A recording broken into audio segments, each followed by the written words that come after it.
নমস্কার বন্ধুরা, মনীষা রান্নাঘরে তোমাদেরকে স্বাগত জানিয়ে আবার নতুন ভিডিও নিয়ে চলে আসলাম। সাবুর রসমালাই বানাবো। দেখো আমি 200 গ্রাম সাবু নিয়ে নিয়েছি। সাবুটাকে এবার আমি ধুয়ে নেব। সাবুটাকে এবার আমি ধুয়ে নিচ্ছি।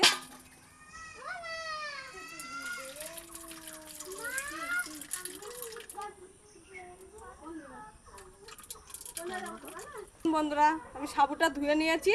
এর মধ্যে জল নেই, এইভাবে নিতে হবে। আর ওর মধ্যে সামান্য একটু লবণ মিশিয়ে নিতে হবে।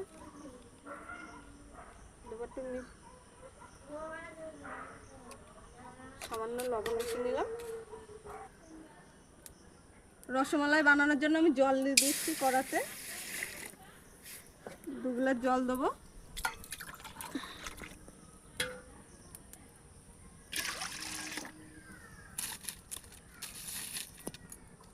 বন্ধুরা আমি গুঁড়ো দুধ নিয়েছি, এই যে আমি এখন দিয়ে দেবো।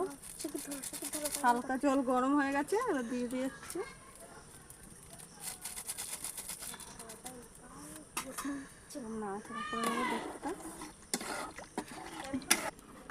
দেখুন বন্ধুরা আমার ধোয়ানো সাবুটা দেখো এ হয়ে যাচ্ছে। এবার আমি সাবুটা এইভাবে মেখে নেবো। তো দানা দানা থাকলে কোনো অসুবিধা নেই। এর মধ্যে আমি চিনি দিয়ে দেবো 200 মতন।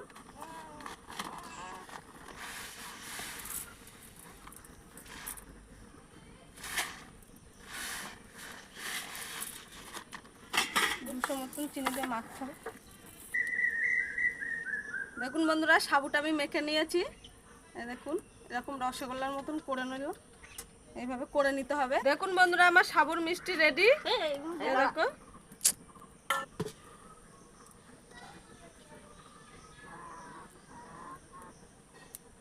দেখুন বন্ধুরা আমার সাবুর মিষ্টি রেডি। আমি এবার দুধে ছেড়ে দেবো। দেখো দুধটা ফুটে গেছে, একটা একটা করে ছেড়ে দেবো।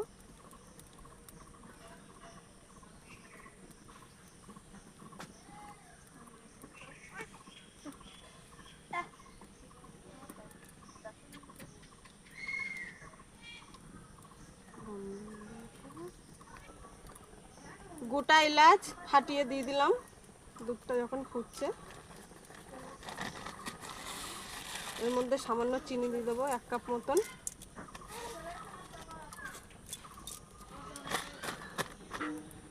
দেখুন বন্ধুরা আমার সাবুর রসমালাই, দেখো রসের মধ্যে দিয়ে আমার রসমালাইগুলো কত বড় হয়েছে, কেমন দেখতে।